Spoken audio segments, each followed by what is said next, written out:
Tuhan beserta kita. Selama-lamanya.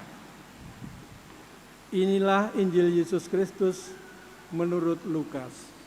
Dimuliakanlah Tuhan. Sekali peristiwa, datanglah kepada Yesus beberapa orang Saduki yang tidak mengakui adanya kebangkitan. Mereka bertanya kepada Yesus, "Guru, Musa menuliskan untuk kita perintah ini. Jika seorang yang mempunyai saudara laki-laki mati, meninggalkan istrinya, tetapi tidak meninggalkan anak, maka saudaranya harus kawin dengan wanita itu dan membangkitkan keturunan bagi saudaranya. Adalah 7 orang bersaudara yang pertama kawin dengan seorang wanita, lalu mati tanpa meninggalkan anak. Lalu wanita itu dikawini oleh yang kedua dan oleh yang ketiga, dan demikian berturut-turut oleh ke-7 saudara itu. Mereka semuanya mati tanpa meninggalkan anak. Akhirnya wanita itu pun mati. Bagaimana sekarang dengan wanita itu? Siapakah di antara orang-orang itu yang menjadi suaminya pada hari kebangkitan? Sebab ke-7-nya telah beristrikan dia." Jawab Yesus kepada mereka, "Orang-orang dunia ini kawin dan dikawinkan, tetapi orang yang dianggap layak mendapat bagian dalam dunia yang lain itu dan dalam kebangkitan dari antara orang mati, tidak kawin dan tidak dikawinkan. Sebab mereka tidak dapat mati lagi. Mereka sama seperti malaikat-malaikat dan menjadi anak-anak Allah, karena mereka telah dibangkitkan."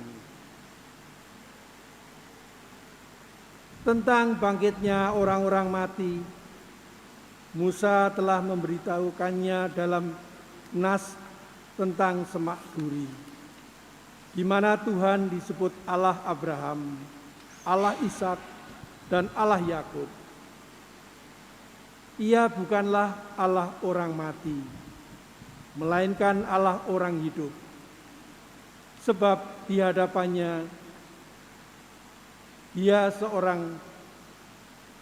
semua orang hidup.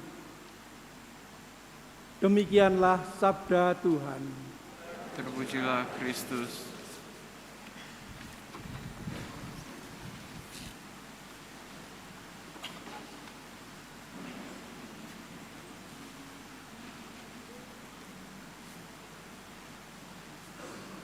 Itu hidup mulai dari dunia sampai di akhirat.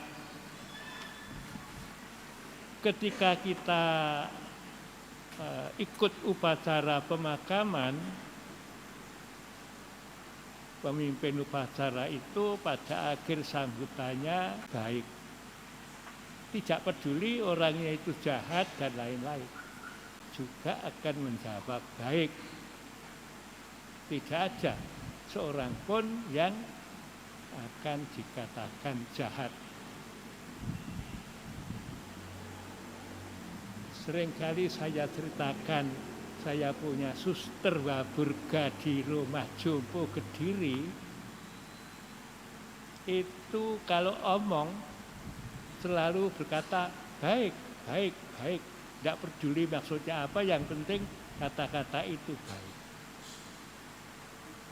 Bahasa klise atau kebiasaan. Walaupun kata itu hanya sekedar ungkapan saja, tidak ada maksud lain, tapi kata baik itu sudah menjadi semacam doa, sehingga orang yang mendengarkan itu akan lega. Tidak ada seorang pun yang dikatakan jahat. Memang Saya sendiri memang keliru karena kebiasaan menyebut apapun juga itu goblok ya. Entah anjing, entah apapun, goblok kamu. Nah, itu terlanjur berbuat yang baik. Sikap kata-kata yang ditanam orang tua sejak lahir, sejak kecil itu akan dari sekolahan. Karena kita lah, misalnya anaknya lahir itu kepalanya kurang begitu baik, ya, menonjol ke atas, ke belakang dan lain. Nah, ibu itu dengan telaten memijat, membentuk, mumpung tulangnya masih muda, itu bisa dibentuk perlahan-lahan dengan pijatan ibu yang sangat berhati-hati, sehingga nanti kepala itu akan sesuai dengan yang dikehendaki. Itu kan aneh juga, tapi orang-orang yang sudah pengalaman atau dukun bayi itu mampu. Saya sendiri masa kecil juga dibentuk, itu dipijat. Maka manusia itu diberi kemampuan, kita bisa menciptakan Yang Maha Kuasa, Cipta langit